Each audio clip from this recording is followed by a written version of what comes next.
So he would be dictating what we're doing. Or if we had free will, we would be acting as God, and we would be telling God what to see or perceive or will. I don't see how it could be anything else than that. Okay, so is this your That's not my idea. It's like a common a Eastern common philosophy, Buddhist, or like New Agey kind of thought and the is that we're all gist of it part of is we're all part of God, man. That kind and of thing. the gist of the idea being that God is if we add up everything in existence that equals God, Yeah, and that but God he's nothing beyond that. It's simply that. So it's not like he's the summation of everything, and he's something beyond that further. do they but they say they do view God as an entity with free will. Is that what you're saying? Yeah, which doesn't make sense. So one of the either we don't have free will or he can't have free will in that system. Because if he had free will and were an entity, then he would what? I don't understand. He would be acting through the parts, which would be us. So he would be like telling us what to do. Like he could have free will, but if he was acting freely, then he would be acting through parts because that's him. So he would be dictating us. Well, part of his reality would be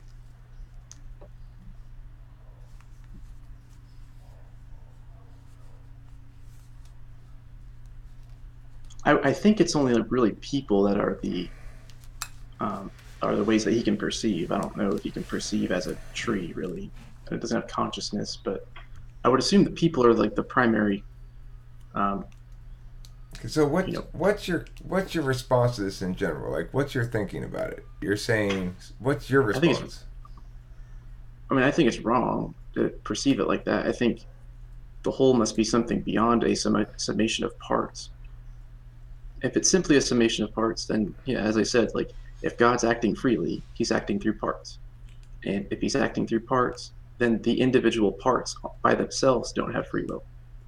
Or if the individual parts are free, then when they act, they're acting on behalf of God and are basically That's a God's perspective. it's a composition or division fallacy, depending on which way you go with it. So just because all the component parts are willful doesn't mean the composite whole is willful, and vice Right. versa. And but you can't have it both ways. You can't have what both ways. You can't have the whole be free. Well, you You can't have have free all will, three. You can't have all three. right? Where you have Yeah, God be a composite of all the parts yeah, and an entity with will and um, right. Yeah, that's what I was saying. right because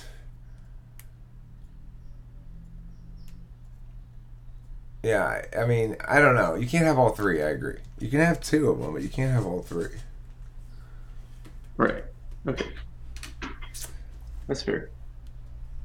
Um, the problem with the notion that God is simply a composite of everything else that exists is it would imply that there's no significance to the coalescence of things. When things coalesce from distinct components, each existential as an independent thing, and they collapse into parts of a different new whole, there's a there's a state change that occurs in making that shift that we call synergy, or potentially the opposite. You know, like that new whole made of these composite parts is structured as a whole by some sort of teleology. You know, it's like it's it has Hmm. purpose. It has existential purpose and it has intentional purpose, or just one potentially. You know, Yeah, I mean, it doesn't really work even if you're saying like, well, the ocean is the summation of a bunch of water droplets, but it's not. It's something beyond even that. The whole ocean is not simply a bunch of water droplets. Right, and the ocean is There's not something, not just a bunch of water droplets and fish and kelp and everything else either. right, exactly. Yeah, there's something of the whole that is unique to it, that It's it imparts on the parts. it's a it's an ecosystem that reaches states of, well, depending on one's perspective, reaches states of equilibrium for stretches of time. So it's like it's stable enough as an ecosystem that it can support populations that rely on a certain amount of stability. You know, like the Hmm. temperature of the ocean in some places may change a lot over the course of the year, and in other places may stay rather stable. And so, in that sense, the ocean itself, those aren't those aren't components of the ocean. Those are qualities of the ocean as a whole that all the component parts together don't exhibit. None of them independently exhibit it. You know. Right. Yeah. Yeah. So wait, did we decide the ocean was God then? I forget. Or Poseidon. I guess so. Yeah. The ocean is Poseidon. Neptune.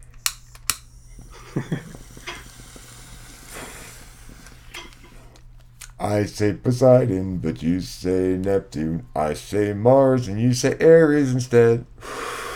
We're always disagreeing about gods. What was the thing you said? Yeah, and then with that view, I mean, to me, it's saying that singularity comes from multiplicity. So it seems that in that scenario, God would be dependent upon parts, not parts dependent upon God. It flips it. Well, potentially God could have originated as a whole and then split himself into parts, but there would Well, he be. wouldn't be a whole then. But like to me, when you say whole, it means a whole what? Like if you're saying a whole pizza, it means, well, there's no slices that are missing. All the parts are there.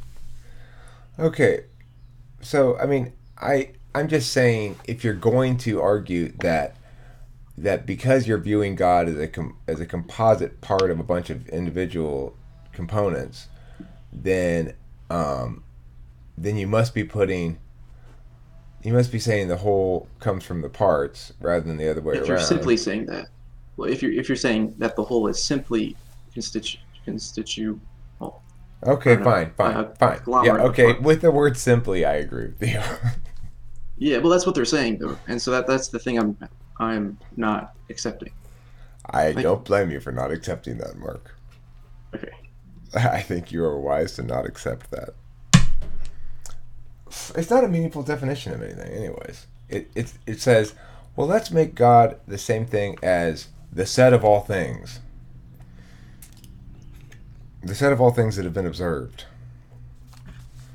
right. which is the same thing as the set of all things. Well, really, it's nothing. What is? It's meaningless. Like then God just has no meaning.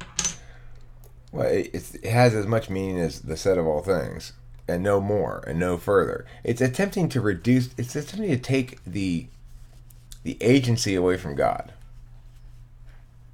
Yeah, well, it's saying that the parts are the things that give meaning to God. So it's saying that the multiplicity is what gives power to God. Or that God is an emergent function of conscious civilization or something. You know, like of the reality generating capacity of humans. Yeah. I mean, it's just not a meaningful argument because you're you're not talking about God then. You're talking about um, something that definitely doesn't precede, as we normally would expect that God would meet anything that we would deem worthy of calling God would meet um, certain basic requirements. One of which is that he precede rather than follow us. Hmm. that we supervene upon him and not vice versa. Yeah. I think that that's a if to be called God, that statement has to be so. Otherwise, you're not talking about God. You're talking about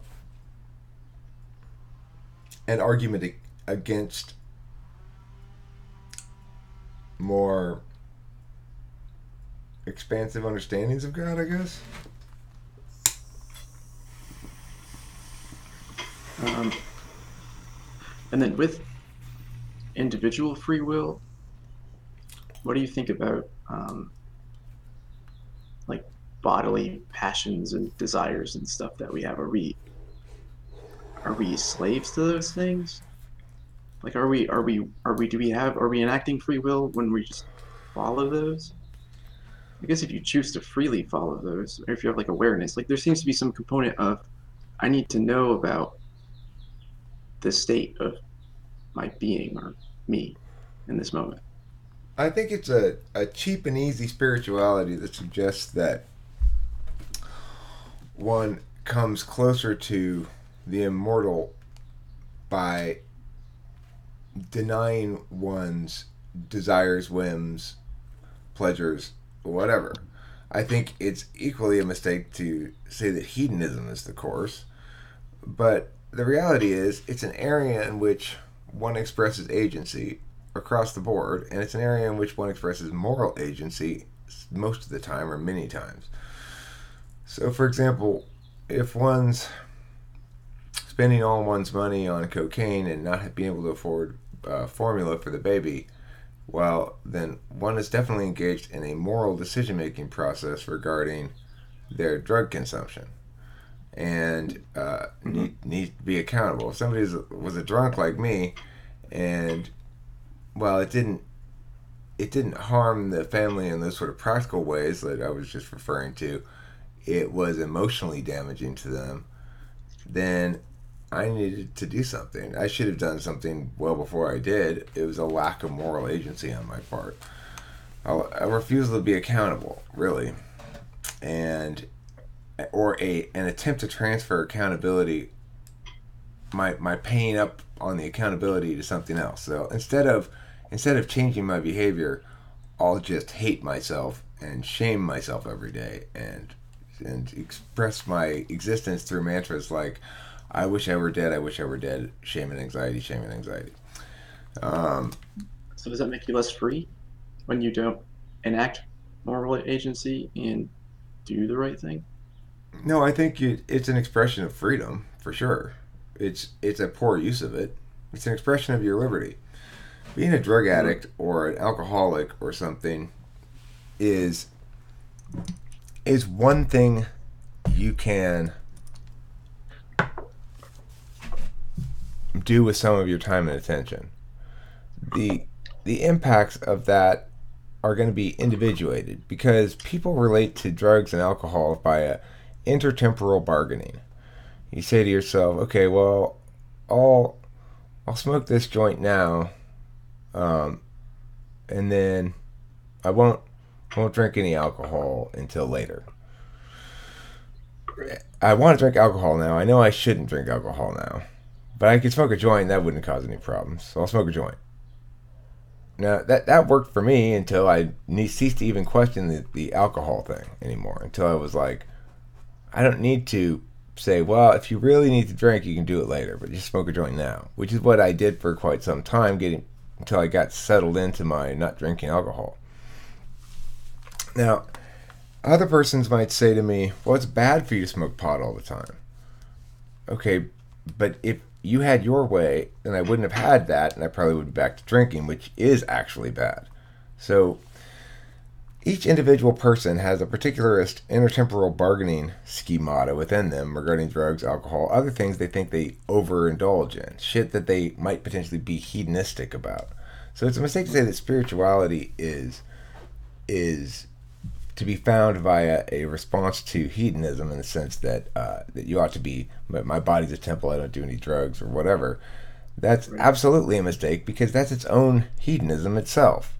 Like the people in AA who are completely sober and spend all their time talking about being sober and spend all their time being sober and hanging out with other people who are trying to get sober. And it's just like that's as much an addiction as any other thing. The questions are, what are you going to pick to be the thing you get off on? You sit there and like, you know, cream your panties over. Some Hmm. people get addicted to porn or something like that. Waste of time and energy. Some people get addicted to video games. Waste of time and energy. Some people get addicted to smoking weed. Waste of time and energy, I guess, but at least it does something to me. I mean, it makes me kind of chiller or something. So I don't buy Right. that spirituality path at all. It's just another hedonism. That spirituality path is just another hedonism. Well, if you were, I don't know. I mean, it depends what you mean by treating it as a temple, I guess. Like, by treating it as a temple, you could be engaging in that sort of bargaining that you were talking about. And that would be the proper thing to do rather than being enslaved to some other thing that is more detrimental to yourself.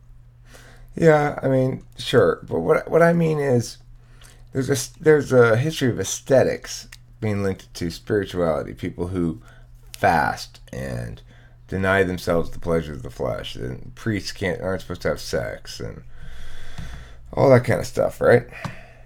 Hmm. I'm saying it, your moral agency is gonna link back to what your situation, choices, and stuff are. So it's like for some people, the most moral act is to stop drinking alcohol completely.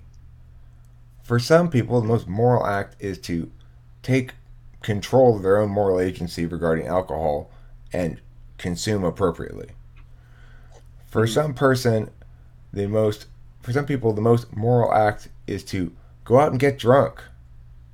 You know, so they need to go out Hmm. and get drunk. So there's some people that's the most thing to do. For some people, the most moral act is to switch from meth to Adderall.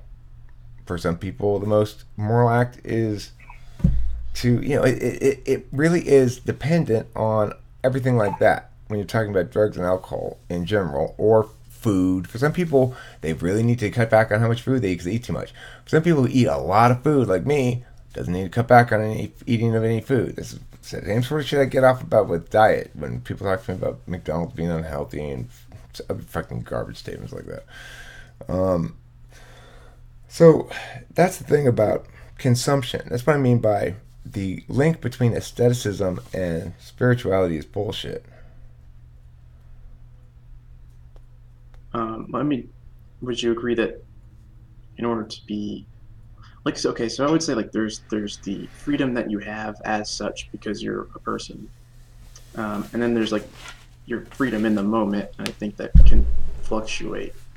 Um, and I think that your awareness of those things allows you to be more free, even though it might not be the consumption aspect necessarily, but the awareness that you know for you would be like, well, smoking marijuana would be less detrimental and perhaps even productive rather than drinking alcohol is an awareness and knowledge that you have of your inclinations towards things. I mean, the thing is, we both got a job to do and a ship to keep running. If you think of life as being you're the captain of a ship in a war, and you know, you've got to worry about the general picture of being at war. In other words, you got to worry about the enemies, but you always also got to worry about the ship.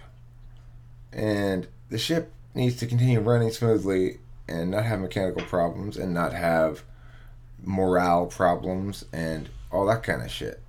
So that means attending to yourself in ways that are rewarding and uh,